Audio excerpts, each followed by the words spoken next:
इस कार्यक्रम के पुण्यार्चक हैं श्री अशोक जी सेठी, श्रीमती रेखा सेठी, निवासी सैन फ्रांसिस्को, कैलिफोर्निया, यूएसए।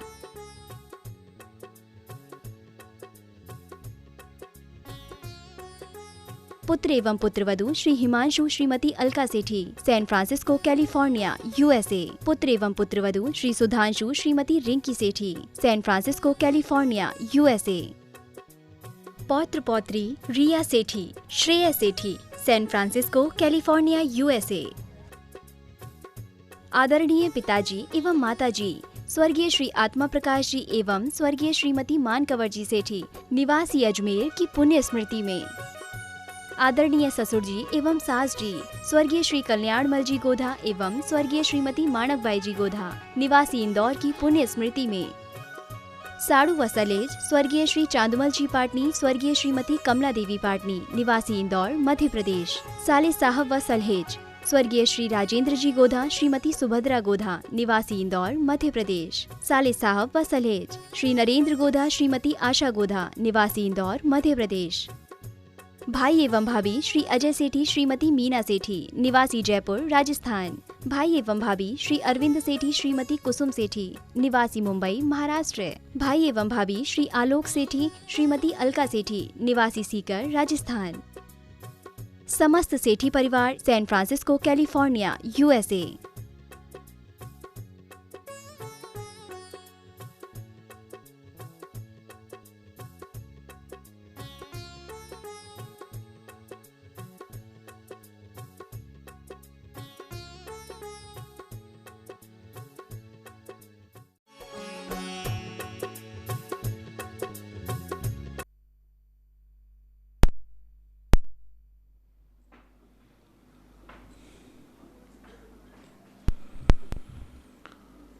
नमो अरिहन्ताणं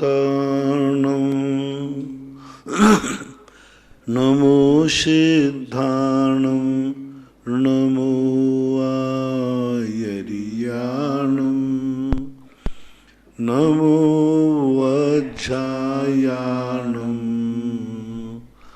नमो लोये सव्यसाहूर्णम्। पंच परमेष्टि भगवान की जय। आचार्य श्री गुरुवर कुंद महाराज की जय। आचार्य श्री गुरुवर विद्यासागर महाराज की जय। परम पूजनीय निर्यापक श्रमण पूज्य श्री सुधा सागर जी महाराज की जय। क्षुल्लक श्री धैर्य सागर जी महाराज की जय। पूज्य श्री के चरणों में समस्त जिज्ञासा कर्ताओं की ओर से कोटि कोटि नमोस्तु महाराज श्री। पूज्य श्री नेमीचंद पिराका सूरत गुजरात से पूछते हैं, नमोस्तु गुरुवर, क्या जीवन में मोक्ष प्राप्त करना ही एकमात्र लक्ष्य होना चाहिए? क्योंकि बाकी सब तो हम पहले ही प्राप्त कर चुके हैं, तो अब हमारा क्या लक्ष्य होना चाहिए? इसके लिए महाराज श्री समाधान। दो लक्ष्य होते हैं, एक तात्कालिक, एक त्रिकालिक। एक द्रव्यगत लक्ष्य होता है और एक पर्यायगत लक्ष्य होता है। पहला लक्ष्य तो यही होना चाहिए कि हमें सम्मेद शिखर जी जाना है, लेकिन सम्मेद शिखर जी जाने के पहले फिर हमें बहुत छोटे छोटे लक्ष्य बनाना पड़ते हैं कि हमें स्टेशन भी जाना है, हमें टिकट भी लेना है, हमें रास्ते की तैयारी भी करना है, हमें घर का इंतजाम भी करना है, हमारे पीछे अधीनस्थ लोग हैं उन पर भी विचार करना है। तो इसी प्रकार से जब मोक्ष जाने वाला व्यक्ति होता है तो मोक्ष जाने के पहले जब वर्तमान में हम जहाँ जी रहे हैं, हमारे मोक्ष जाना है, लेकिन मोक्ष के साधनों को भी सुरक्षित रखना। हमें मोक्ष जाना है तो हमें शरीर को सुरक्षित रखना भी हमारा लक्ष्य होना चाहिए कि हमारा शरीर हमारा साथ देवे, हमारा मन हमारा वचन का साथ देवे, हमारा क्षेत्र साथ देवे। जो जो हमारे सहयोगी हैं उनको भी सिद्ध करना पड़ता है। आप गृहस्थ हैं, मोक्ष मार्ग में यदि आप मोक्ष धर्म करना चाहते हैं तो क्या आप धर्म, शरीर स्वस्थ नहीं रहेगा तो कर पाएंगे? तो शरीर को स्वस्थ रखना भी हमारा लक्ष्य है। परिवार के लोग अनुकूलता नहीं बनेंगे, परिवार दुखी रहेंगे तो क्या आप धर्म कर पाओगे? तो परिवार को सुखी रखना भी आपका लक्ष्य धर्म है, लक्ष्य है। आप यदि और भी अड़ोसी पड़ोसी का पूरा वातावरण शुद्ध नहीं रख पाओगे तो क्या आप धर्म कर लोगे? नहीं कर पाओगे। तो पहला तो हमारा एक शाश्वत लक्ष्य होता है, मोक्ष ही होना चाहिए।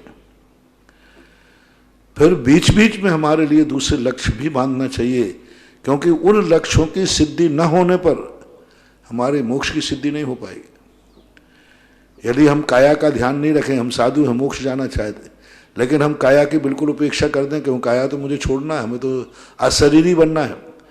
लेकिन अशरीरी कब बनना है? जब बनेंगे। अभी तो मुझे शरीर को भी स्वस्थ रखना है, नहीं तो रत्नत्र कैसे पड़ेगा। इसलिए दो लक्ष्य हमारे लिए बनना चाहिए, एक द्रव्यगत लक्ष्य जिसे मोक्ष कहते हैं, एक पर्यायगत लक्ष्य जो मोक्ष के साधन हैं, उन साधनों को भी सुरक्षित करना, उन साधनों को जुटाना। इतना पुण्य किया जाए कि कम से कम हमारे लिए विधेय क्षेत्र मिले जहाँ मोक्ष होता है, मनुष्य पर्याय मिले, पुण्य तो हो हमारा। तो लेकिन मुख्य लक्ष्य मोक्ष ही होना चाहिए, अन्य कोई नहीं। इनका दूसरी जिज्ञासा इनकी, महाराज श्री क्या यहाँ से सीधे हम विधेय क्षेत्र जा सकते हैं? कोई बात नहीं, जा सकते। मंद कसाय के माध्यम से, अल्प आरंभ परिग्रह के माध्यम से जा सकते। अमन जैन, बागपत, उत्तर प्रदेश। नमोस्तु महाराज जी, आपके आशीर्वाद से संपूर्ण प्राणी जगत के हर रोग के निवारण के लिए रामबाण दवाई शांति धारा के रूप में मिली, उसका पूरा प्राणी मात्र आपका हमेशा ऋणी रहेगा। क्या सम्मेद शिखर तीर्थराज पर कोई जड़ी बूटी पाई जा सकती है जो कोरोना की दवाई के रूप में सिद्ध हो सके और उसका उपयोग किया जा सके? दवाई तो दुनिया में कहीं ना कहीं है, अब वो दवाई कहाँ है, कैसे है, ये खोज की बात है। सम्मेद शिखर में हो भी सकती है, लेकिन पहचान है कौन? वैष्णव दर्शन में आया ना, कैलाश पर्वत के ऊपर संजीवनी बूटी है, लेकिन कौन पहचाने? अब पहले सुषेण वैद्य को तो ढूंढो, इसको पहचानने वाला ये है, होने में कोई बाधा नहीं। अभिषेक जैन, न्यू दिल्ली। नमोस्तु गुरुदेव। महाराज जी, वर्तमान में 60-8 तीर्थंकरों की ही लोकप्रियता है, और आपने भी जितने नए मंदिरों का निर्माण कराया वहां भी मूल नायक भगवान वही 7-8 ही होते हैं। आखिर ऐसा क्यों? क्या शेष तीर्थंकरों का प्रभाव कम होता है? 7-8 तीर्थंकर मेन जो है, आदिनाथ, पार्श्वनाथ, शांतिनाथ, आपकी पसंद है, आपकी सूची है। दुकान पर ये क्या है कि ये मंदिर जो हैं मोक्ष के लिए ही नहीं है, संसार की समस्याओं का समाधान करने वाले हैं। आज मंदिर भी एक बहुत बड़ा मॉल है, बहुत बड़ा मॉल, और भक्तों के लिए तो मंदिर ही मॉल है। वो अपनी इच्छाओं की पूर्ति किसके सामने करे? एक ही तो है उसका भगवान। अपने संकट का निवारण किसके सामने करे? एक ही तो है भगवान। तो अब सामने वालों की दुकान पे तो वही सामान रखा जाता है जो ग्राहक चाहता है। इसी प्रकार आप लोग भी तो देख लो, जिन भगवानों को पसंद करते हो उन्हीं को रखवा देता हूं, मुझे तो क्या। 24 भगवान कहीं ना कहीं तो, लेकिन आप लोगों की पसंद नहीं है, आप लोगों का विकल्प नहीं है। आप 24 ही जब बैठती है तो कई भगवानों को हमें जबरदस्ती टिकाना पड़ता है, जो कहते हैं नहीं। तो इसलिए आप लोगों की मांग के अनुसार बाकी 24 भगवानों में कोई बात नहीं। पुष्पदंत भगवान भी मूल नायक होते हैं। सम्मेद शिखर में 13पंथी कोठी के अंदर भगवान है, पुष्पदंत भगवान की मूर्ति कितनी भव्य मूर्ति है। सब बनाए जा सकते हैं, ऐसी कोई बात नहीं है। लेकिन कुछ भगवानों का जीवन चरित्र ऐसा है जो हमारी जिंदगी को विशेष प्रभावित करता है, सीधा आकर्षण करता है, उनके प्रति हमारा उपकारी भाव आ जाता है। आदिनाथ भगवान को देखते ही हमारे लिए एक ऐसा उपकारी भाव आता है, यही है सारी सृष्टि के कर्ता। यदि ये नहीं होते तो आज दुनिया में अनाज नहीं होता, शिक्षा नहीं होती, व्यापार नहीं होता, कुछ नहीं होता, सब म्लेच्छ होते। तो कुछ भी व्यक्ति, कुछ तीर्थंकर ऐसा कुछ करके गए हैं अपने लिए कि उनके सामने जाते ही हम उनके आभार से बिल्कुल ऐसे उपकृत हो जाते हैं, ऐसे उपकृत कि जैसे सब कुछ हो। इसलिए वही मूर्ति मंदिर में बैठा ली जाती है जिसको देखकर भक्त को आह्लाद आवे, उपकृत हो, आभार मानने का भाव है। पारसनाथ को देख करके दया का भाव आता है। पारसनाथ को देख के भाव आता है कि सर्प भी बचाने लायक है, मारने लायक नहीं। दुनिया की धारणा है कि सर्प जहां देखे मार डालो, वो काल है। लेकिन पारसनाथ को देख के लगता है कि नहीं, पर सर्प को भी मत मारो, उसे बचाओ, वो भी तुम्हारे धरणेन्द्र पद्मावती बन के रक्षा कर सकता है। तो हमेशा है मंदिरों में उन्हीं को बैठाया जाता है जिससे डायरेक्ट शिक्षा मिलती। हर दर्शनकार को आप देख लीजिए, आप वैष्णव दर्शन में देख लीजिए, ब्रह्मा विष्णु महेश से कितने मंदिर हैं, रामचंद्र जी के सबसे ज्यादा मंदिर है। क्यों? क्योंकि रामचंद्र के जीवन में कुछ ऐसा घटित हुआ है जो हमारे जीवन को तुरंत प्रभावित करता है। बालाजी के मंदिर, हनुमान जी के मंदिर हैं, क्यों? कृष्ण जी के ज्यादा, कृष्ण जी के मंदिर हैं क्योंकि उनके द्वारा हमारे लिए सांसारिक इच्छाओं की पूर्ति के रास्ते मिलते हैं। तो हमारे हर दर्शनकार उन भगवानों को मंदिरों में स्थापित करता है जिससे भक्त को तुरंत बिना बोले बिना कहे वो कुछ मिल जाए जो वो चाहता है, वो कुछ उसके जीवन में घटित हो जाए जो वो चाहता है। इसलिए कुछ तीर्थंकरों का जीवन चरित्र इतना आकर्षित है कि उनका नाम लेते ही हमारे मन में एक अलग ढंग की परिणति होती है। इसलिए इन विशेष तीर्थंकरों को स्थान दिया जाता है। अशोक जैन, बड़ा गांव धसान से, गुरुदेव नमोस्तु। गुरुवर, 10 लक्षण महापर्व के बाद जो महाप्रभावना की जाती है जुलूस आदि के माध्यम से, उसे जल विहार क्यों कहा जाता है? जल विहार का क्या मतलब है? जल विहार ये सब लौकिक शब्द हैं, अपने व्यवहारिक रूप में लेने लगे। जल विहार जल लेने के लिए जा रहे हैं, भगवान के लिए सामूहिक जल लेने के लिए। हर दिन जाते थे एक भगवान के अपने नित्य नियम, अपने आप अभिषेक के लिए। आज पूरे नगर के कल्याण के लिए, आज नगर के कल्याण के लिए जल लेने जा रहे हैं, तो उसको जल विहार कह देते हैं। गजरा, जैन, वंदना, भिलाई, रसाली नमोस्तु गुरुदेव। गुरुवर, कंदर्प शब्द का क्या तात्पर्य होता है? पूजा की एक लाइन में आया है, अति सबल मद कंदर्प जाको छुदा उरग अमान है, तो इसका क्या अर्थ है? कंदर्प का अर्थ होता है एक प्रकार का विकराल, कौतूहल, उत्सुक, अश्लील बातें करने वाला। यानी ये जो परिणाम है ये कंदर्प के समान हमारे मन को विकृत करते हैं, हमारी आत्मा को विकृत करते हैं। ऐसा महिला मंडल, बड़ा गांव से नमोस्तु गुरुदेव। गुरुवर, कुछ दिन पहले सुबह के प्रवचनों में आपने बताया था कि राम और भगवान पार्श्वनाथ का किसी भी प्रकार का कोई कर्म का उदय नहीं था, मात्र कमठ और मंथरा दासी की नेगेटिव ऊर्जा के कारण ऐसा हुआ। इन महापुरुषों का पुण्य पाप रूप में संक्रमित हो गया था। लेकिन गुरुदेव सामायिक पाठ में आचार्य श्री अमित गति जी महाराज ने लिखा है, स्वयं किए जो कर्म शुभाशुभ फल निश्चय ही वे देते, करे आप फल दे अन्य तो स्वयं किए निष्फल होते। और दूसरे श्लोक में भी कहा कि अपने कर्म सिवाय जीव को कोई न फल देता कुछ भी, पर देता है यह विचारता स्थिर हो छोड़ प्रमाद बुद्धि। तो गुरुवर, बिना कर्म उदय के कैसे भगवान के ऊपर पत्थर बरसे और कैसे श्री राम को वनवास हुआ? दोनों में कोई अंतर नहीं, एक ही बात है। बिना कर्म के तो फल नहीं मिला, कर्म की उदीर्णा भी तो होती है। ऐसा कर्म किया नहीं था, निमित्त मिलने पर उस शुभ कर्मों को अशुभ में परिवर्तित हो जाए। कर्म का परिवर्तन भी तो हो सकता है, कर्म के बिना तो फल मिलता ही नहीं है। लेकिन वहां ये कहना था कि उनका ही ऐसा किया हुआ कर्म हो, सामने वाला का निमित्त मिलने पर उदीर्णा भी तो हो सकती है। यदि हमारा कर्म ही मान लिया जाए तो कितने सारे कर्म हैं जो उदीर्णा को प्राप्त होते हैं। मान लो सामने जा रहा था, चौखट लगी थी, चौखट का तो मैंने कुछ नहीं बिगाड़ा था, तो निमित्त पा करके हमारे कर्मों की उदीर्णा होती है। हमारे यहाँ एक सिस्टम है कि उदीर्णा होना।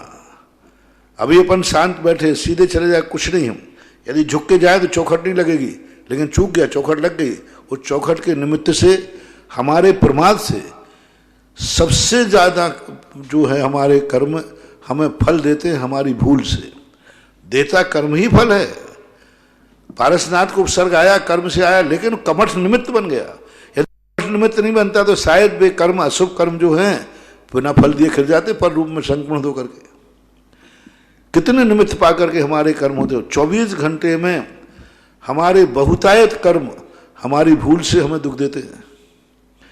यदि हम द्रव्य क्षेत्र काल का परिवर्तन कर दें तो फल नहीं दे पाएंगे। जैसे हम लोगों का मान लो दोपहर में 3 बजे हमारे अंतराय कर्म का उदय आना है, हमारा त्याग है, चूंकि हम 10 बजे हार कर ले, 9-11 बजे हार कर लेते हैं। अब 3 बजे जो कर्म उदय में आएगा वो मेरा क्या करेगा? हार ही नहीं लेना। अब देख लो, वो अशुभ कर्म मेरा पड़ा था, लेकिन अब चूंकि हम यहाँ स्वाध्याय कर रहे, सामायिक में बैठे, अब वो कर्म किसी रूप में आकर के, शुभ के रूप में आकर के बिखर सकता है।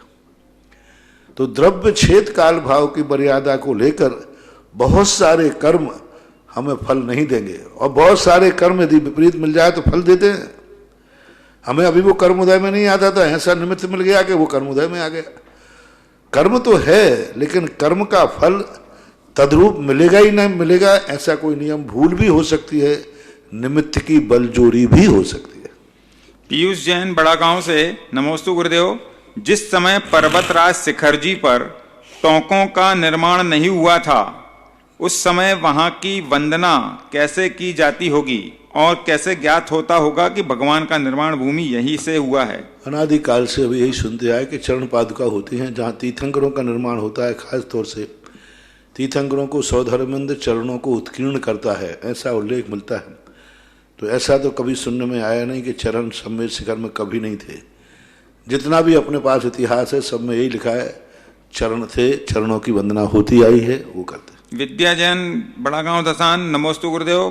महाव्रती, मुनिराज, आरिका और प्रतिमाधारी श्रावकों को छोड़कर क्या हम सभी सामान्य मनुष्य नरक से ही आए हैं? क्या ये आगम के अनुसार सही है? नहीं, आगम में ऐसे कोई उल्लेख नहीं है। पंचम काल में भी जीव स्वर्ग से भी आते हैं, त्रियंश से भी आते हैं, मनुष्य और नरकों से भी आते हैं, चारों गतियों से आते हैं। ऐसा कोई निर्णय नहीं कर सकते। मिथ्या दृष्टि लोग भी चारों गतियों से आते हैं, अविरत सम्य दृष्टि भी आ सकते हैं। अविरत सम्य दृष्टि यहाँ आके उत्पन्न है। जितने जीव अभी पंचम काल में जन्म लेंगे वो मिथ्यात्व के साथ ही लेंगे, ये बराबर है। लेकिन मिथ्यात्व के साथ में लेने वाला जीव स्वर्ग से भी आ सकता है, त्रियंश से भी आ सकता है, मनुष्य से भी आ सकता है, नरक से भी आ सकता है, ऐसा मानना चाहिए। डॉक्टर मकांजन, आष्टा, मध्य प्रदेश। परम पूज्य श्री के चरणों में नमोस्तु। पुण्य का दुरुपयोग जीव को दरिद्र बना देता है, तो यह कैसे? बनाएंगे दरिद्र। अपने कमाई हुई पुण्य को यदि हम गलत कार्यों में खर्च करेंगे तो दरिद्र बनेंगे, आमदनी तो होगी नहीं। अच्छे कार्यों में खर्च करेंगे तो जाएगा भी आएगा भी।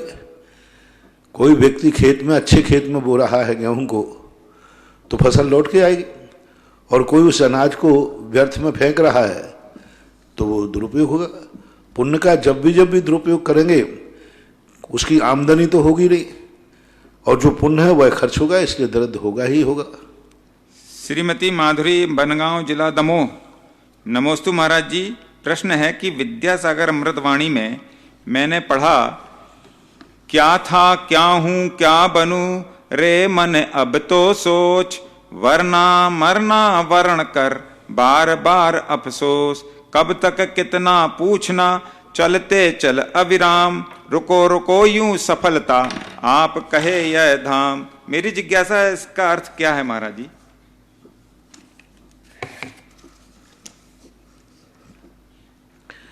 क्या था, मैं अपना विचार करें, मेरा अतीत क्या था, अतीत संदेश क्या हूं मैं, वर्तमान में क्या हूं, द्रव्य से, गुण से, पर्याय से, आचार से, विचार से, कुल से, जाति से, धर्म से, अधर्म से, सब तरफ से देखो मैं क्या था, अतीत में कौन सी जाति थी, कौन सा क्षेत्र था, कौन सा काल था, सब देखो। वर्तमान में मैं क्या हूं, भारतीय हूं, जैन हूं, उच्च कुलीन हूं, मेरे आचार क्या हैं, मैं भगवान का भक्त हूं, गुरु हूं। इतना सारा वर्तमान में तुम क्या क्या हो, क्या था, क्या मुझे बनना चाहते हो, आपकी इच्छाएं क्या है, क्या बनना चाहते हैं, इस पर विचार करो। रे मन अब तो सोच, मैं क्या था, क्या हूं और क्या मुझे बनना है, इसके संबंध में हमको सोच नहीं पा रहे हैं। वरना यदि इस पर तुमने नहीं सोचा तो अंत में क्या है, मरना निश्चित है। मौत तो आएगी, और कुछ आवे या नहीं आवे, मौत तो आएगी। हर चीज अपने पुरुषार्थ से मिलेगी, मौत तुम नहीं चाहोगे तो भी आएगी, वो तो निश्चित है। वरना मरना वरण कर है ग्रहण कर, बार बार अफसोस। और यही मुझे अफसोस है कि तू कुछ भी विचार नहीं कर पाया, नीचे एक और, तू भी कुछ विचार नहीं कर पाया कि मुझे मरना ही निश्चित था। चाहता तो अपने जीवन को मरण से मुक्ति भी दिला सकता था। कब तक कितना पूछना, चलते चल अविराम। अब बार बार क्या पूछा, अभी कितना रह गया है, कितना रह गया, अरे क्या पूछ रहा है, जब मंजिल तय हो चुकी है तो चलता चल। अक्सर कर बिहार में क्या होता है, जब हम लोग थक जाते हैं ना सब लोग, तो भाई कितनी दूर रह गया, अरे कितनी दूर रह गया, वो तो जहां है वहीं है। वो तो जहां है वो वही है, कि बार बार क्यों पूछा कितना रह गया कितना रह गया? अरे भाई तू तो चला चल अभिराम, अभिराम यानी निरंतर चला चल। रास्ते में ये मत पूछो कितना रह गया, अब तो एक ही लक्ष्य बनाओ, जितना भी होगा मैं पाके रहूंगा। कितना है ये मत पूछो, ये लगाओ जितना भी होगा मैं शाम तक वहां पहुंच के रहूंगा। यह भाव इनका आचार्य महाराज का है। रुको रुको यूं सफलता आप कहे यह धाम। रुको रुको यूं सफलता आप कहे या धाम, यह धाम। और रुको रुको या सफलता, कब रुकना? जब सफलता मिल जाए। आप कहें या धाम, या तो धाम आ गया है यानी आप जहां जाना चाहते थे वहां पहुंच गए हो, वहां रुको, और या सफलता मिल गई है तब रुको। रुको रुको रुकना है, नहीं तो अभिराम, क्योंकि उन्होंने कह दिया ना अभिराम चलते जाओ चलते जाओ चलते जाओ, तो बाद में आचार्य महाराज कहते हैं चलते जाओ नहीं, लेकिन सफलता मिल जाए तो रुक जाना, और अपना धाम आ जाए तो रुक जाना, ऐसा। डॉक्टर कनकित जैन, पुरवाल, सारंगपुर, मध्य प्रदेश। परम पूज्य गुरुदेव के चरणों में नमोस्तु। जिज्ञासा है, सूक्ष्म जीव से क्या अभिप्राय है? ये मनुष्य त्र्यंच आदि के हलन चलन से, शस्त्र से, अग्नि से, जलादि से मृत्यु को प्राप्त नहीं होते। सूक्ष्म का अर्थ है वो किसी को बाधा नहीं पहुंचाते, वो किसी से बाधित नहीं होते, लेकिन उनका भी अकाल मरण तो होते ही, उनके परिणाम भी संक्लेशित होते हैं। वे अपन से बाधित नहीं होते, अपने शरीर में से निकल जाएंगे, अपन लोग उनको बाधित नहीं करते। वो तो इस प्रकार के उनको सूक्ष्म संज्ञा जैनागम में दी है कि वो अपने बाधित रूप नहीं बनते और सामान्य छद्मस्त के ज्ञान का विषय नहीं बनते। शुभम जैन, उदयपुर। महाराज श्री, हमारे समाज में लाखों महिलाएं हैं जो डॉक्टर, इंजीनियर, शिक्षक, सीए इत्यादि सुशिक्षित हैं। साथ ही वे पारिवारिक एवं सामाजिक जिम्मेदारी का भी पूर्ण सक्षमता से निर्वहन कर रही हैं। परंतु आपने कल के प्रवचन में कहा था कुछ दिन पहले, लड़कियों को हायर सेकेंडरी से ज्यादा नहीं पढ़ाओ, तो दुविधा में हूं, क्या करूं मैं? हायर एजुकेशन का है, हाई सेकेंडरी तुमने गलत सुन लिया। हायर एजुकेशन, ऐसी एजुकेशन मत पढ़ो कि तुम अपने बच्चों का भी पालन करने लायक न रखो। ऐसी एजुकेशन मत पढ़ो कि बच्चे को नौकर पालन करे। इतना पढ़ो कि उस पढ़ाई के बाद यदि गृहस्थी में जाओ तो माँ का दायित्व पूरा कर सको। इतना मत पढ़ो कि माँ को रोटी, बेटे को रोटी बना करके न खिला सको। इतना मत पढ़ो कि बेटे को एक गिलास पानी भी नहीं पिला सको। इतना मत पढ़ो कि घर में कोई व्यक्ति समस्या आ जाए, बेटा गोदी में बैठना चाहे तो बेटे को गोदी भी न दे सको। इतना मत पढ़ो कि घर में संतान तुम्हारे लिए तुम्हारी गोदी में बैठने को तरस जाए क्योंकि तुम ऑफिस में हो, वो घर में बच्चा पड़ा है। या तो फिर मां बनने का प्रयास मत करो, गृहस्थी में प्रवेश मत करो, फिर करो ना जितना तुम्हें कुछ करना है। आपकी नौकरी करना ही दायित्व नहीं है, आपका दूसरा दायित्व है मां, आपका दूसरा दायित्व है वंश। आपकी गोद में एक बेटा भी आ रहा है जिसकी नौकरी आपको करना है, जिसकी सेवा आपको करना है, जिसको बड़ा आपको करना है। आप बहुत बड़ी जिम्मेवारी है। प्रकृति तुम्हें एक ऐसा अनाथ बालक सौंप रही है जिसके पास कुछ नहीं है, सब कुछ तुम्हें देना है।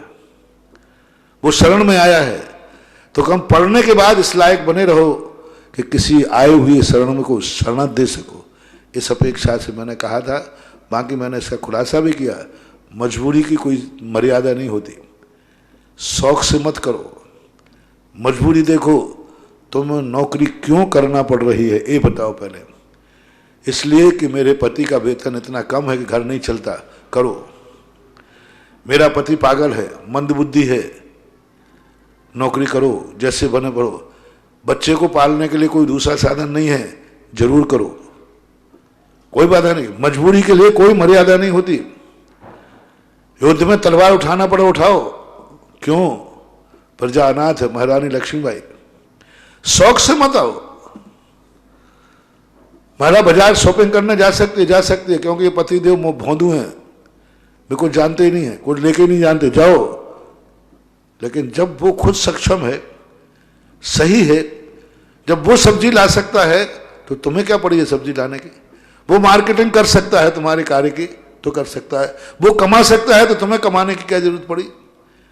मैं उन परिवारों को रोक रहा हूं जिनको नौकरी करना जरूरी नहीं। पति भी चाहता है कि आप नौकरी नहीं करो, हम जिम्मेवार लेता हूं तुम्हारे जीविका का। परिवार में भी धंधा पानी बहुत अच्छा है, तो फिर शौक के लिए नौकरी मत करो, क्योंकि शौक के लिए तुम्हारी नौकरी करना, आप देखो किस प्रकार का युद्ध में व्यक्ति कितनी निर्दयता से दुश्मन को मारता है, लेकिन वो कसाई नहीं कहा, हिंसक नहीं कहा, पापी नहीं कहा, क्योंकि उस समय उसके परिणामों की स्थितियां, वहां विष्णु कुमार महाराज का वात्सल्य भाव, करुणा भाव, दया भाव, यदि कसाय भाव होते ना तो थोड़ा सा और दबाना तो वहीं मिट जाता। उसका कसाय भाव ऐसा था प्रभु मुनिराज का, जैसे माँ को बेटे को डांटते समय, बेटे को शिक्षा देने के लिए डांटती है, डंडे मार देती है, थप्पड़ भी मार देती है, लेकिन वो कसाय भाव नहीं है, सुधारने का भाव। एक किसान अपने बैल को ताड़त करता है, कसाय भाव से नहीं, खोलने के बाद उसको प्यार भी करता है, उसको कपास, उसको भोजन खिलाता है, अच्छा खिलाता है, बिनौला खिलाता है, सब खिलाता है, और कभी कभी उसको ताड़त भी करता है। राजा लक्ष्मीबाई वगैरह घोड़े को ऐसा चलाती थी, बहुत जबरदस्त, हंटर भी मारती थी, लेकिन प्यार भी इतना करते थे कि वो घोड़ा उनके आज्ञा में चलता था। तो महान आत्माएं जब किसी को दंडित करती हैं तो दंड के समय कसाय नहीं होती, उनका अभिप्राय सुधारना होता है, मार्ग की रक्षा करना होता है, ऐसा मानना। विष्णु कुमार को कोई कसाय नहीं थी, दंडित पापी लोगों को सुधारने के लिए यह न्याय है, ये तरीका है, एक कसाय से मुक्ति का कारण है।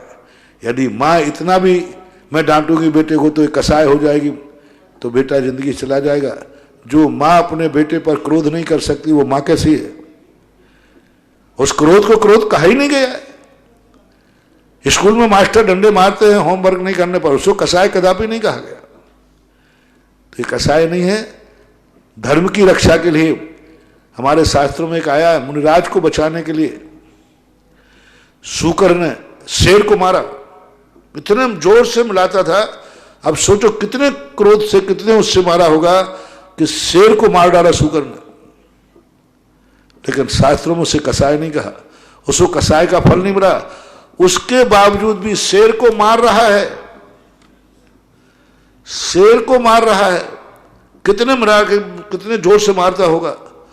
और पद्मलेस्या के साथ 5वें स्वर्ग में जाके जन्म लिया, स्वर्ग में जाके गया।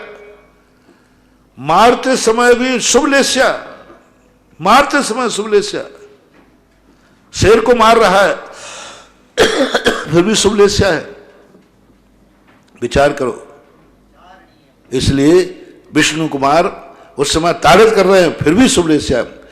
धर्म और धर्मात्मा की रक्षा के लिए जो क्रोध आदि भाव देखे जाते हैं वे क्रोध आदि भाव नहीं है, वे धर्म भाव हैं, वात्सल्य भाव हैं, सम्यक दर्शन के भाव है, ऐसा मानना। 32 वर्षों से निरंतर जिज्ञासा समाधान कराने वाले निर्यापक क्षमण मुनि पुंगव श्री सुधासागर जी महाराज के चरणों में जिनवाणी व सुधा कलश के दर्शकों द्वारा बारंबार नमोस्तु नमोस्तु नमोस्तु। क्षेत्र की तपोदती क्षेत्र पर कुछ घोषणाएं आई हैं। गौशाला के लिए 5100 रुपये की राशि से महेंद्र कुमार सुशील दीपक जैन कासलीवाल बूंदी निवासी 5100 रुपये की राशि से वृक्षारोपण का सौभाग्य प्राप्त किया है। अजित कुमार जी सुभद्रा गौरव विधि निवांशी जैन मुंबई अव्यान जन्म दिवस सुअवसरे। महाराज श्री सुमित चंद्र जैन अहमदाबाद से नमोस्तु। महाराज श्री जीव के परिणमन में निमित्त की बड़ी भूमिका है। क्या यहाँ जिज्ञासा यह है कि निमित्त मिलने पर कर्म उदय में आते हैं या कर्म के उदय में आने पर उसके अनुरूप निमित्त मिल जाते हैं? निमित्त मिलने पर कर्म की उदीर्णा होती है, कर्म के उदय आने पर भी निमित्त मिलते हैं। निधत्त निकाचित जो कर्म होते हैं वे जब उदय में आते हैं तो वैसा निमित्त मिलता है। जो निधत्त निकाचित कर्म नहीं है वे निमित्त पा करके उदय में आते हैं, निमित्त नहीं आए तो उदय में नहीं आएंगे। बहुतायत कर्म तो बिना, बहुतायत जितने कर्म ये निमित्त के कारण ही उदय में आते हैं। अभी मैंने कहा था ना, 24 घंटे में अपने अशुभ कर्म उदय में आते हैं हमारी भूल से, हमारे प्रमाद से। यदि हम सावधान रहें, अप्रमत्त रहें, तो बहुत सारे कर्म तद्रूप में उदय में नहीं आएंगे। हम यदि यत्नाचार रहें, यदि ऐसा नहीं हो तो मुनियों का पुरुषार्थ व्यर्थ है, क्योंकि अतीत में तो कर्म ही कर्म किए हैं। बेकर्म तो हमें साता से बैठने नहीं देंगे, सामायिक ही नहीं करने देंगे, कुछ भी नहीं करने देंगे, क्योंकि अतीत में किए हुए कर्म का अशुभ ज्यादा है। लेकिन साधु अपने पुरुषार्थ से, यत्नाचार से, अप्रमत्त होकर के बहुत सारे कर्म को उदय से रोक देता है और संक्रमण कर देता है। अशुभ कर्मों को शुभ में संक्रमण कर देता है क्षमता भाव से। नियम ले लिया कि मैं आज बोलूंगा ही नहीं, मौन है, और निमित्त बनना था कि आज दुश्मन आ रहे थे, झगड़ा हो सकता था, उसने मौन ले लिया, ध्यान में बैठ गए। लो साहब, अब सारे कर्मोदय में आने के निमित्त बने, लेकिन कर्मोदय में नहीं आ पाए, और निमित्त मिला लेता है, असावधान हो जाता है तो कर्म, मैं कह रहा हूं ना, 90% कर्म अपन चाहे तो अपन उसको टाल सकते हैं, अप्रमत्त होना पड़ेगा। आएगा भी कर्म, आएगा, उदय में आएगा, लेकिन वो हमारे परिणामों को संक्लेशित नहीं करवा, फल भी देगा लेकिन संक्लेश नहीं करेगा। नए कर्म बंद नहीं करा सकता। उदय में आकर के मेरे प्राण ले सकता है, उदय में आकर के मुझे परेशान कर सकता है, उदय में आकर के ऋषभ देव को 7 महीने बिना हार के घुमा सकता है, उदय में आने पर पार्श्वनाथ पे सिलाएं पटक सकता है, लेकिन कर्म की ये मजाल नहीं है कि मेरी मंजूरी के बिना मुझे संक्लेश पैदा करा दे। कर्म में ताकत नहीं है कि मुझे संक्लेश पैदा करा दे, आकुल व्याकुल परिणाम कर। कर्म आकर के मेरे शरीर को लौच लौच के खा सकता है, शेर नहीं आकर, लेकिन कर्म ये ताकत नहीं है कि मेरे शुद्धोपयोग से शुद्ध कर दे, मेरे संक्लेश परिणाम कर दे। संक्लेश परिणाम तो हमारे उपादान की कमजोरी से ही आता है। जैसे अपन कसाय भी आपकी भाषा समझाने के लिए, क्रोध, मान, माया, लोभ, कसाएं जितनी भी हैं, जितने संक्लेश परिणाम हैं, ये निमित्त के अधीन नहीं है, ये हमारे खुद के अधीन है, खुद की अधीन। हम चाहे तो नहीं करें, वो फल तो देगा, फल तो यहां तक देगा तुम्हारे प्राण भी ले लेगा, लेकिन प्राण ले सकता है, लेकिन संक्लेश कराए कोई नहीं। देख लो, शालिनी ने आकर प्राण ले लिए, गानी में पेल दिया, अग्नि में सिगड़ी रख दी, लेकिन संक्लेश तो नहीं करा पाया। तो ये स्थिति है, हमारा उपादान के अनुसार हमें संक्लेशों को रोकना है। बस मुझे संक्लेश नहीं होना चाहिए, मुझे कसाय नहीं होना चाहिए, मैं कसाय नहीं करूंगा। कर्म को जो करना है जो करने दो। वो कर्म क्या करेगा? कुछ नहीं कर सकता। कर्म क्या कर लेगा? कुछ नहीं। हमारा धर्म नहीं बिगाड़ सकता, ऐसा माना गया। सुनील जैन भोपाल से, नमोस्तु महाराज श्री। एक ही गोत्र में उत्पन्न हुआ लड़का और लड़की आपस में जैन विधि ओम शांति। चले, चक्रवर्ती विवाह कर सकते हैं क्या? ओम शांति। और एक और क्वेश्चन था, 2 तलाकशुदा आदमी पति पत्नी, बहुत बार कह चुका हूं, चलिए। महाराज नमोस्तु महाराज श्री, द्रव्य संग्रह की गाथा, नेमीचंद सिद्धांत, ये सब प्रसंग बहुत बार बोल चुके, कुछ मतलब नहीं होता। सब अपने अपने स्वार्थ से पूछते हैं, कोई इसमें कोई सुधरने वाली कोई बात नहीं है। लोग इसलिए नहीं पूछ रहे हैं कि हम जैसा आप कहोगे वैसा कर लूंगा, लोग इसलिए पूछ रहे हैं जिससे हमारा समर्थन मिल जाए। 90% लोग अपनी बात मनवाने के लिए पूछते हैं। यदि समर्थन है तो पहले आकर के मुझसे क्यों पूछे, आकर पूछिए, जब पहले आकर पूछिए, सब निर्णय कीजिए। ये सब बातों का कोई मतलब नहीं निकलता। द्रव्य संग्रह की गाथा के रचयिता नेमीचंद सिद्धांत चक्रवर्ती है या नेमीचंद आचार्य? साथ ही पूर्व में इसमें 26 गाथाएं थी, फिर बाद में ये 58 गाथाएं कैसे हो गई? ऐसा नहीं, 58 ही गाथाएं थी। 26 गाथाओं का लघु द्रव्य संग्रह आता है। नेमीचंद अलग अलग प्रकार के हुए हैं। नेमीचंद सिद्धांताचार्य जो गोमटेश बाहुबली की स्थापना करता है, वही द्रव्य संग्रह की करता है। जो गोमरसार जीवकांड के करता है, वही द्रव्य संग्रह की करता है। ऋषभ जैन डिब्रूगढ़ बाराबंकी यूपी से, नमोस्तु महाराज श्री। जब हम तीर्थ क्षेत्र पर जाते हैं तो सभी जगह अलग अलग प्रकार से अभिषेक और शांतिधारा होती है, और हमें आदत है सांगानेर से प्रकाशित जिन पूजा वाली विधि से, तो हमें क्या करना चाहिए महाराज? प्राचीन चीज है, सबसे बढ़िया शांतिधारा यही है कि जो प्राचीन आपके जिन पूजा में छपी है यही सबसे प्राचीन है, इसी में शक्ति है, इसी में दम है, इसी के बीजाक्षर हैं, यही करना चाहिए। अन्य शांति धारा जो हो रही हैं वो अब उसके संबंध में मैं कुछ बोलूँगा नहीं। मैं इस संबंध में विधि कथन ही करूँगा कि श्रेष्ठतम श्रेष्ठ वही है जो प्राचीन शांति धारा है, बस इतना ही काफ़ी है। अगली जिज्ञासा ब्रह्मचारी योगेंद्र भैया। भारत के नव सृजनकर्ता पूज्य गुरुवर के चरण कमलों में कोटि कोटि नमन। गुरुवर देखो, एक ध्यान रखना, जो असली माल है उसका नकली माल जरूर बाजार में मिलता है। नकली माल का नकली माल कभी नहीं मिलता। असली माल शांति धारा, उसके पहले कोई शांति धारा ने कोई मतभेद नहीं हुए। जब शांति धारा की कोई वैल्यू नहीं थी ना, शांति धारा कोई समझता नहीं था, तो कोई नई शांति धारा किसी ने नहीं बनाई। जब देखा कि शांति धारा तो बहुत मूल्यवान है, अनमोल है, हर घर में ऐसे ऐसे मंदिर वाले कमेटी जो शांति धारा का विरोध करते थे, वे हर लाइव में शांति धारा करवा रहे, लाइव चलवा रहे, जो लाइव का विरोध करते थे, अरे उनको सबको देखने लगे इनकम और सबको देखने लगे लाभ। जब से शांति धारा ने हजारों लाखों लोगों की जिंदगी बचाई है, तब से लोगों ने नकली शांति धारा लिखना शुरू कर दी। नकली शांति धारा बता रही है कि प्राचीन शांति धारा असली है, प्रभाव उसका है, लोग उसको मान रहे हैं। लोगों ने अपनी अपनी शांति धारा बना ली। मत बदलो इसको, मत बदलो।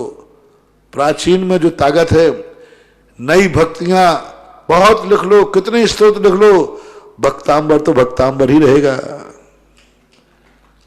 ना जाने कितने स्तोत्र लिखेगा पहले, लेकिन भक्तांबर तो भक्तांबर ही रहेगा। अब भक्तांबर की महिमा देख करके लोग 24 तीर्थंकर को और 20 स्तोत्र बनाएंगे, बना रहे हैं, बन रहे हैं, लेकिन भक्तांबर का स्थान नहीं ले पाएंगे। कितनी तुम शांति धारा कर लो, करवा लो, लेकिन जो इस प्राचीन शांति धारा का चमत्कार है, वो हाथ कंगन को हार सी गया, पढ़े लिखे को फार सी गया। आप देख लीजिए, सबसे पूछ लीजिए, आप तो वोटिंग कर लीजिए कि जितने लोगों को लाभ हो रहा है उनसे पूछिए किस शांति धारा से आपको लाभ हुआ, कौन सी शांति धारा से आपको परेशानी दूर हुई, अपने आप पता चल जाएगा। तो समझो, बात कर लीजिए, यह प्राचीन नई शांति धाराओं के चक्कर में मत पड़ो। इसी शांति, कौन सी बुराई है इसमें बता दो मुझे, तो कमी बता दो। जब कमी नहीं है तो प्राचीन को ही प्रमाण मानो, क्यों अपनी 1.5 चावल की खिचड़ी अलग से बना रहे हो। ब्रह्मचारी। नमोस्तु गुरुवर। गुरुवर, आज प्रातःकाल के प्रवचन में आपने कहा कि जिसके जितने अधिक दुश्मन होते हैं वह उतना ही अधिक मजबूत और फौलादी होता है तथा उसे हार्ट अटैक भी कभी नहीं आता। यद्यपि गुरुवर इतनी कभी नहीं आता, प्राय प्राय। यद्यपि इतनी शक्ति नहीं होती, फिर भी क्या हमें दुश्मन बनाने चाहिए? और अगर दुश्मन बनाए तो गुरुवर सदा विकल्प तो कोई छोटी सी बात भी होती है तो मन में तुरंत विकल्प आ जाता है। तो गुरुवर फिर इस चीज को हम किस अपेक्षा कर लें, क्योंकि दुश्मनी तो सदा मतलब भय बनाए रखती है। पिटने की भी ताकत होना चाहिए, जिसमें पिटने की ताकत हो वही पिटने की बनावे। जो एक थप्पड़ में चक्कर खा जावे वो प्राय कमरे में बैठा रहे। हाँ, मैंने ये भी तो कहा है, बहादुर बनो, फौलादी। हाँ, कई लोगों को ताकत होती है, बहुत ताकत, वो कहते हैं हमें पिटने में आता है, मजा आता है। बुराई, जितनी निंदा होगी, बुराइयां होगी, उतनी मजा आता है। एक आनंद है, ये बहुत आनंद है। वो चाहते हैं कि मैं चर्चा में बना रहा हूं, चाहते हैं कि मेरे ऊपर दुश्मन कुछ ना कुछ देखे 24 घंटे, जैसे मैं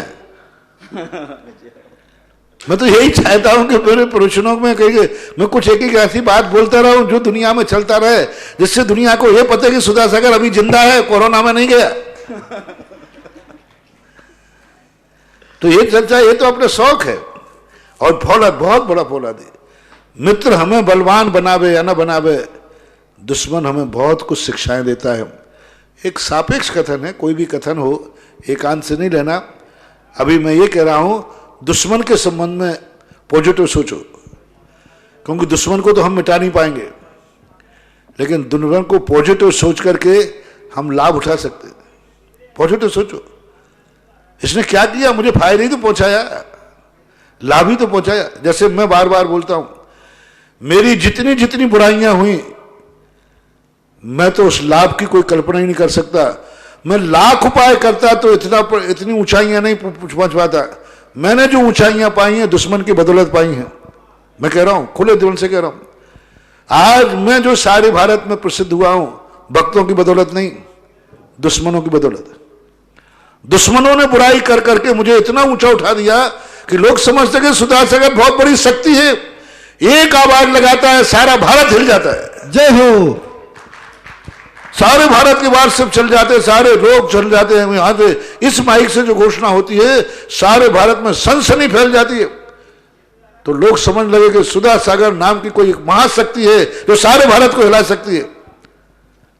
ये किसने पहुंचाया है? ये मेरा जो कहना चाहिए स्टेटस है, वो किसने बनवाया? विनोद ब्रह्मचारी तुमने? दुश्मनों ने, भक्तों ने नहीं। उन्होंने क्या दिखा दिया कि एक शक्ति ऐसी है जो यहां से भारत बोलती है तो सारे भारत में प्रभाव पड़ता है। विरोध किसका व्यक्ति करता है? जिसका मालूम है कि इसका प्रभाव पड़ सकता है, और जिसका कोई प्रभाव नहीं होता है तो उसे क्या बोलने से क्या फर्क पड़ता है। बहुत सारे साधु हमसे ज्यादा कठोर बोलते हैं, हमसे ज्यादा बहुत निम्न स्तर का बोलते हैं, लेकिन लोग क्या क्या कि टाल देते, बोलने दे, क्या फर्क पड़ता है उससे। कौन सुन रहा है उसको? कौन सुन रहा है उसको? कौन मान रहा है? उसका कोई विरोध नहीं करता। लेकिन इस मंच से घोषणा की जाए तो कोई ये नहीं कहता है अरे बोल दिया होगा सुधा सागर ने, कौन सुनता है? सबकी धारणा ये बन गई नहीं, सारी दुनिया सुनती है। और यहां से घोषित हो गया तो पत्थर की लकीर है, इसलिए तो घबराते। इसलिए मैं तो अपना अनुभव बता रहा हूं। मुझे जो आज ऊंचाइयां दी हैं इन दुश्मनों ने, बुराई कर करने मैगजीन निकाल करके मेरे ऊपर हर महीने मैगजीन निकलती थी, और मैं बड़ा खुश होता था। बारे सुधा सागर तू देख कितनी ऊंचाइयां छू रहा है। हर महीने मैगजीन निकाली, हर महीने व्हाट्सएप निकाले। अभी कुछ दिनों से बंद हो गया, मुझे पता नहीं कि वो ऊपर चले गए, कहां गए पता नहीं गए। मैं तो कहता हूं भगवान कि चाहिए है तो एक आध भक्त को भली ले लेना, दुश्मन को जिंदा रखना, क्योंकि बहुत बहुत मजा, बहुत दुश्मन से बहुत शिक्षा लो, पॉजिटिव सोचो। दुश्मन ने मुझे क्या दिया है, हमने उसको क्या दिया? कुछ नहीं दे पाए, कुछ नहीं दे पाए। इन दुश्मनों को मैंने कुछ नहीं दिया, इन दुश्मनों ने मुझे बहुत दिया, इनको मैं कुछ नहीं दे पाया। एक बार एक दरबार में एक व्यक्ति ने पत्थर तोड़ करके आम के पेड़ तोड़े, तो उसको राजा के साहब ले गया। राजा साहब से कहा, बोल तेरी अंतिम इच्छा क्या है? बोले साहब एक बार पेड़ के पास जाकर के हमें उसको नमस्कार करना है। बोले क्यों? बोले क्यों? बोले पेड़ को जब मैंने पत्थर मारे तूने तो आम ही दिए, और ये माली ने मुझे मारा तो मैंने तो उसे कुछ नहीं दिया। क्या? मैंने तो इसको कुछ भी नहीं दिया। पेड़ को तो जब पत्थर मारा तो आम दिए। बस यही है, मेरे दुश्मनों ने मुझे बहुत कुछ दिया, मैं दुश्मनों को कुछ नहीं दे पाया, यही बात है। आशीर्वाद देता हूं। नमोस्तु गुरुवर। नमोस्तु महाराज। श्री सुबोध जैन, अध्यक्ष मांगरोल से, नवनिर्मित जैन मंदिर के मुख्य द्वार पर अष्टप्रतिहारी के निशान बनवा सकते हैं क्या? बनवा सकते। अगली जिज्ञासा ऑडियो। निर्यापक श्रमण मुनि पुंगव श्री सुधा सागर जी महाराज के चरणों में अखिल भारतवर्षीय दिगंबर जैन विद्वत परिषद की ओर से सुरेंद्र भारती का त्रिवार नमोस्तु। परम पूज्य मुनि श्री आचार्य उमा स्वामी महाराज ने अवर्णवाद के प्रसंग में कहा कि केवली श्रुत संग धर्म और देवों के विपरीत कथन करना अवर्णवाद आता है। ऐसे में मेरे मन में एक प्रश्न उत्पन्न होता है कि सबसे पहले केवली के अवर्णवाद को ही क्यों रखा? इसके पीछे उनकी जो मान्यता रही होगी कि कहीं वस्त्रधारी की पूज्यता ना बन जाए, ऐसा भाव उनका हो सकता है। इस विषय में आपके मार्गदर्शन की अपेक्षा है, क्योंकि आजकल लोग जो मूल संघ कुंद कुंदान्वय आदि को मानने से इनकार करते हैं, तो ऐसा प्रतीत होता है कि इस व्यवस्था को आचार्य उमा स्वामी ने पहले ही समझ लिया था और इसीलिए उन्होंने दूरदृष्टि संपन्न होकर के केवली श्रुत संघ धर्म और देव इनके यथार्थ स्वरूप को मानने के लिए यह अवर्णवाद से संबंधित धारणा स्पष्ट की। कृपया मार्गदर्शन। यह सूत्र जो है बहुत व्यापक है, बहुत व्यापक है। इसमें गृहीत मिथ्यात्व का सबसे बड़ा खंडन किया गया है। व्यापक दृष्टिकोण से, दूर दृष्टिकोण से लेते हैं तो केवली यानी भगवान देव, उन केवली भगवानों के रूप में सब भगवान मान रहे हैं, लेकिन भगवान को कोई वस्त्रधारी मान रहा है, कोई शस्त्रधारी मान रहा है, कोई अस्त्रधारी मान रहा है। इन सबको भगवान की कोटि जाए तो ये अवर्णवाद गृहीत मिथ्यात्व की तरफ भी था उनका, कि तुम भगवान कहते हो कि सर्वज्ञ है और उसके बाद भी तुम कहते हो परिग्रह है इसके पास।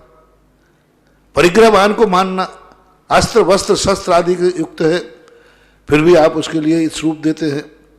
एक बात।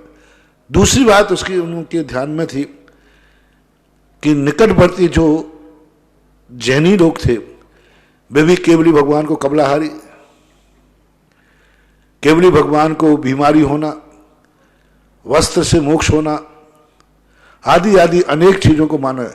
तो यह अवर्णवाद केवली भगवान का नाम वही है। नाम बदलते तो फिर भी ठीक है, नाम तो कह रहे हो कि केवली है, लेकिन केवली के स्वरूप में अंतर करना ये बहुत बड़ा गृहीत मिथ्यात्व की कोटि में आया। संघों के संबंध में जो संघ है, केवली संघ यानी गुरु, गुरु की जो परिभाषा थी विषयासावसाती तो नरारंभो परिग्रह ज्ञान ध्यान तपो रखता तपस्वी, इससे विपरीत होगा, परिग्रह से युक्त है, अनेक प्रकार की स्थितियों से युक्त है। जो मूल परंपरा है जिसके संबंध में आपने संकेत किया, मूल परंपरा का जो निषेध करता है वो तो मिथ्या दृष्टि है ही। जान रहा है कि कुंद कुंद मूल परंपरा प्राचीन है, कुंद कुंद मूल परंपरा निर्दोष है, उसके बावजूद कोई संप्रदाय व्याम हुए, कोई पंथ व्याम हुए, कोई अपने विचारों से व्याम हुए के कारण से सत्य को ठुकरा देता है। प्रमेय रत्नमानवाकार ने लिखा कि सत्य से भी ज्यादा संसारी व्यक्ति को प्रभावकारी संप्रदाय व्यामोह होता है, सत्य से भी ज्यादा ताकतवान होता है। व्यक्ति सत्य को नहीं छोड़ सकता, सत्य को छोड़ सकता है, पंथ को नहीं छोड़ सकता। सत्य से संप्रदाय का अर्थ वहां विचार, पंथ, परंपराएं, यानी परंपराएं, पंथवाद और संप्रदायवाद सत्य से भी कई गुना ताकतवान होता है संसारी व्यक्तियों के लिए।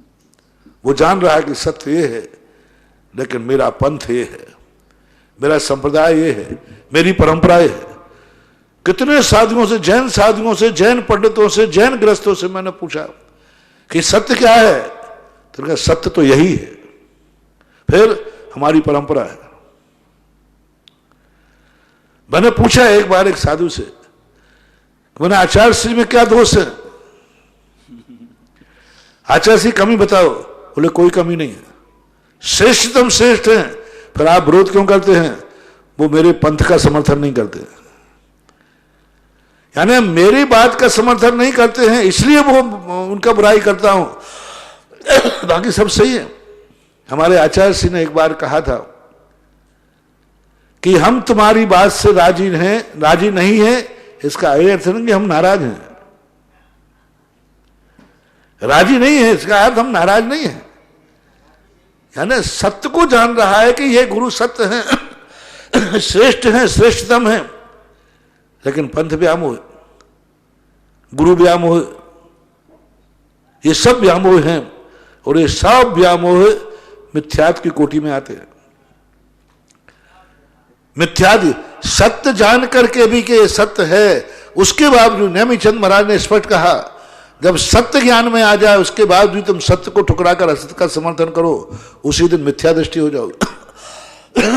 सब पूछो, सब ने कहा सत्य यही है, हमने बड़े बड़े एकांतवादियों को भी आचार्य के पास जाते देखा, समय सार पढ़ने वालों को देखा।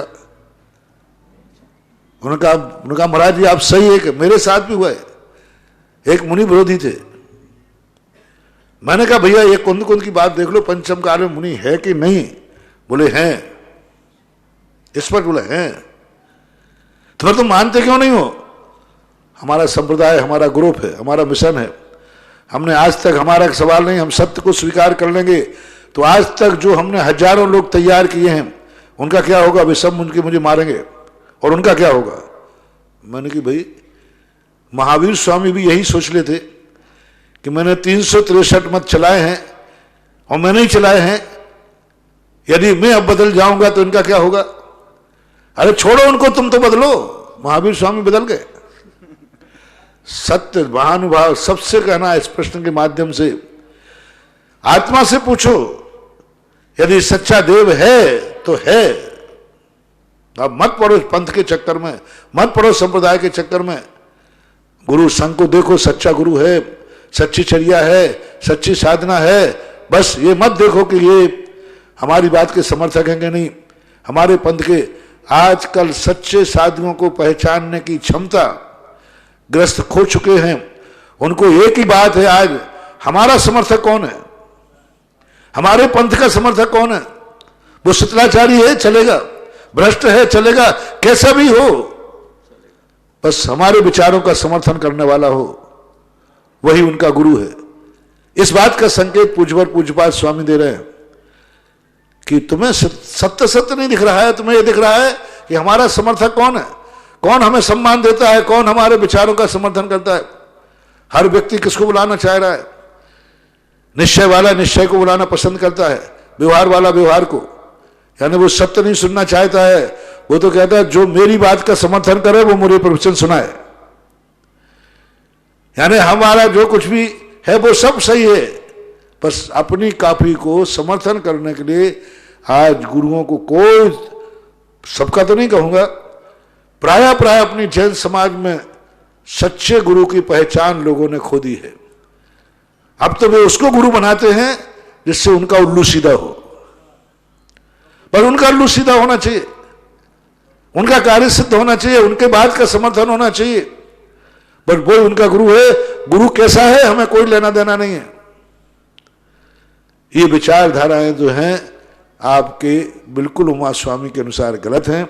और देवों के संबंध में इसलिए उन्होंने अवर्णवाद की कोठी ली क्योंकि लोग देवों को ही सच्चा देव मानने लगे। यानी उमा स्वामी महाराज जानते थे कि लोग देवों को गुड़ खिलाएंगे, लोग देवों को तेल फराएंगे, लोग देवों को उच्चासन देंगे, और लोगों ने मान लिया। तो उन्होंने कहा देव का वर्णन, देव तो कभी हम गुड़ खाते ही नहीं, लेकिन आज भी खिलाया, जैन मंदिरों में खिलाया जाता है, चढ़ाया नहीं जाता, खिलाया जाता है। तो ये सारी चीजें उस समय उनको आभास थी।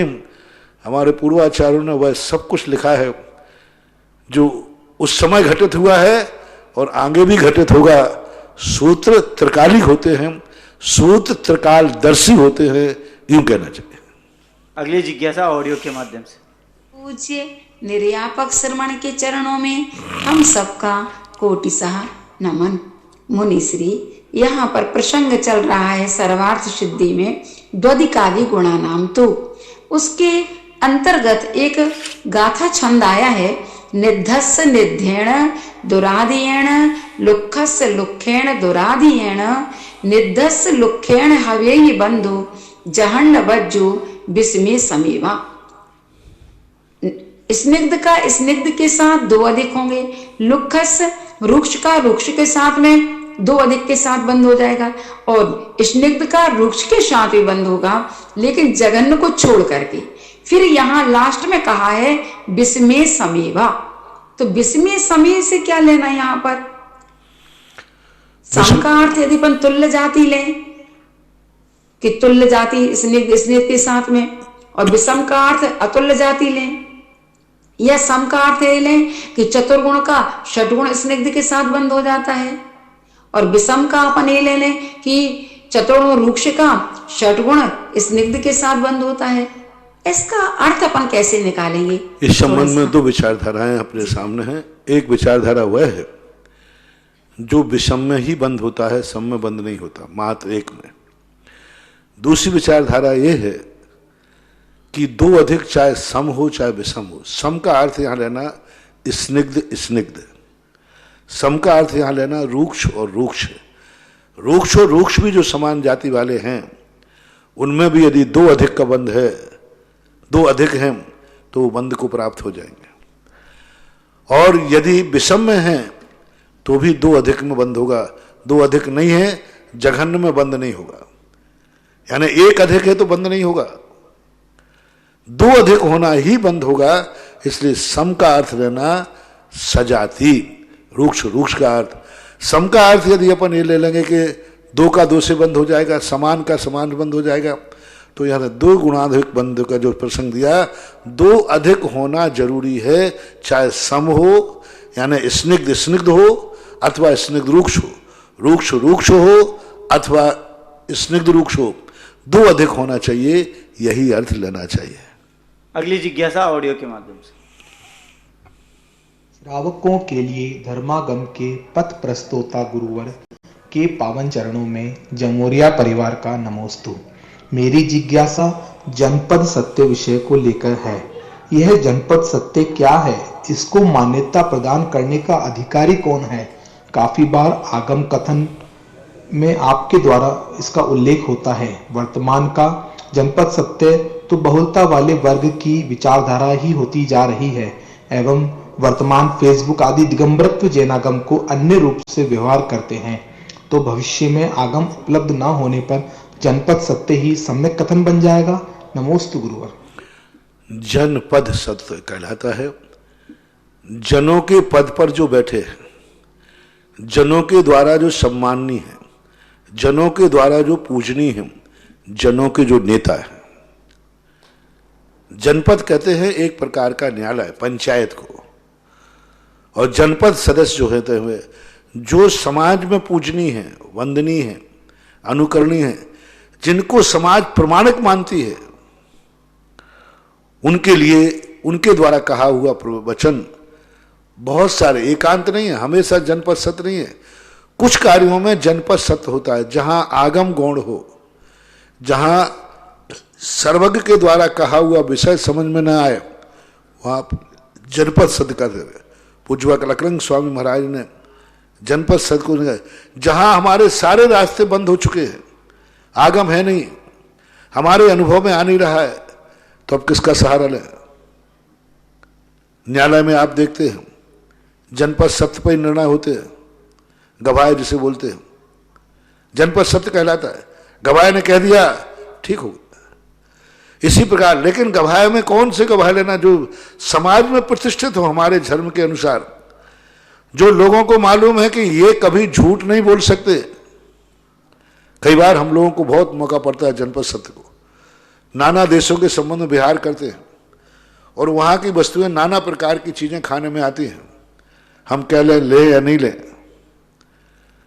तो वहां जनपद सत्य का प्रयोग करते हैं कि जो वहां के त्यागी वृत्ति हैं, माननीय व्यक्ति हैं, उनसे पूछना पड़ता है, भाई ये चीज आप, महाराज हम लोग यहाँ सब त्यागी वृत्ति लेते हैं, इस देश में जो महाराज हैं वो भी लेते हैं, बस ये जनपद सत्य हो गया।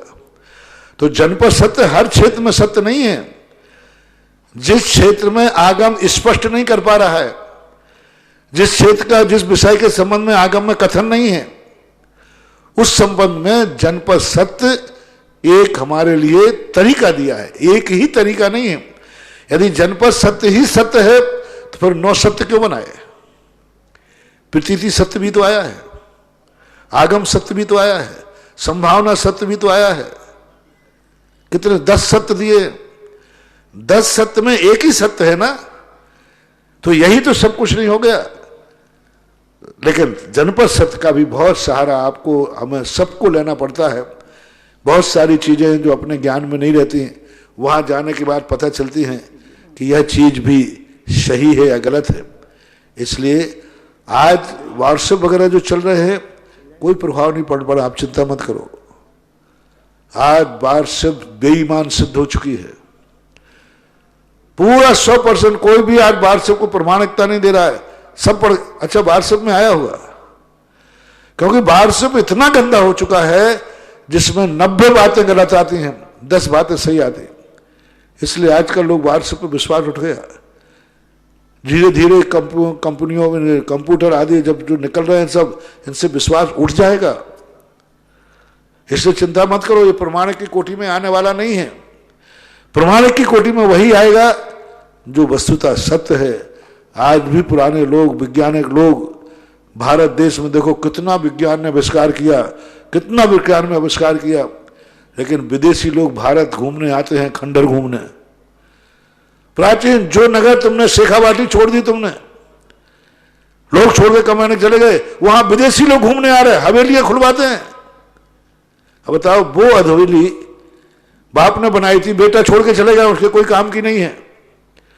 विदेशी कहता है उस हवेली को मुझे देखने दो, वो देखने आ रहे हैं, क्योंकि वो जान रहे हैं विज्ञान ने एक नए नए आविष्कार कर दिए, मॉडल बना दिए, नए नए महल बन रहे हैं, नए नए भवन बन रहे हैं, 35-35 फुट ऊंचे, 135, 100 इतने मंजिल वाले।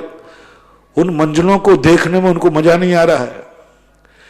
वो देश के लोग घूमने आ रहे हैं उन हवेलियों को जो भारत में बनी है, 1 मंजिल है, और उनके देश में पूछो भाई कितने बड़े मंजिल हैं, बोले 135 खंड का हवेली है। 135 खंड की हवेली वाला, मल्टी स्टोरी वाला, यहां पुरानी खंडर हवेली को घूमने आ रहा है। किस बात का संकेत दे रहा है? कि उसमें सत्यता नहीं है, सत्यता इसमें है। उसको देख रहे हैं, फोटोग्राफ ले जाते हैं, और उस 135 खंड वाली मंजिल में इनके फोटो लगाते हैं, उसको चढ़ाते हैं, ये तुम्हारे सामने, इसके सामने तुम कुछ भी नहीं हो। सही है, कुछ भी नहीं हो। इसलिए आज के समय का विज्ञान धीरे धीरे इतना बेईमान सिद्ध हो जाएगा कि लोग इसकी बात को सुनना पसंद ही नहीं करेंगे, इन्हीं शास्त्रों को खोजेंगे, ढूंढेंगे, समझेंगे।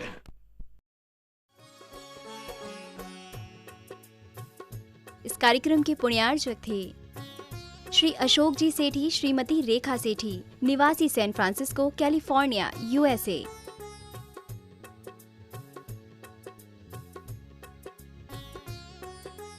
पुत्र एवं पुत्रवधू श्री हिमांशु, श्रीमती अलका सेठी, सैन फ्रांसिस्को, कैलिफोर्निया, USA। पुत्र एवं पुत्रवधू श्री सुधांशु, श्रीमती रिंकी सेठी, सैन फ्रांसिस्को, कैलिफोर्निया, USA। पौत्र पौत्री रिया सेठी, श्रेया सेठी, सैन फ्रांसिस्को, कैलिफोर्निया, USA। आदरणीय पिताजी एवं माताजी स्वर्गीय श्री आत्मा प्रकाश जी एवं स्वर्गीय श्रीमती मान कंवर जी सेठी, निवासी अजमेर की पुण्य स्मृति में। आदरणीय ससुर जी एवं सास जी स्वर्गीय श्री कल्याणमल जी गोधा एवं स्वर्गीय श्रीमती माणकबाई जी गोधा, निवासी इंदौर की पुण्य स्मृति में। साड़ू व सलेज स्वर्गीय श्री चांदमल जी पाटनी, स्वर्गीय श्रीमती कमला देवी पाटनी, निवासी इंदौर, मध्य प्रदेश। साले साहब व सलहेज स्वर्गीय श्री राजेंद्र जी गोधा, श्रीमती सुभद्रा गोधा, निवासी इंदौर, मध्य प्रदेश। साले साहब व सलहेज श्री नरेंद्र गोधा, श्रीमती आशा गोधा, निवासी इंदौर, मध्य प्रदेश। भाई एवं भाभी श्री अजय सेठी, श्रीमती मीना सेठी, निवासी जयपुर, राजस्थान। भाई एवं भाभी श्री अरविंद सेठी, श्रीमती कुसुम सेठी, निवासी मुंबई, महाराष्ट्र। भाई एवं भाभी श्री आलोक सेठी, श्रीमती अलका सेठी, निवासी सीकर, राजस्थान। समस्त सेठी परिवार, सैन फ्रांसिस्को, कैलिफोर्निया, USA।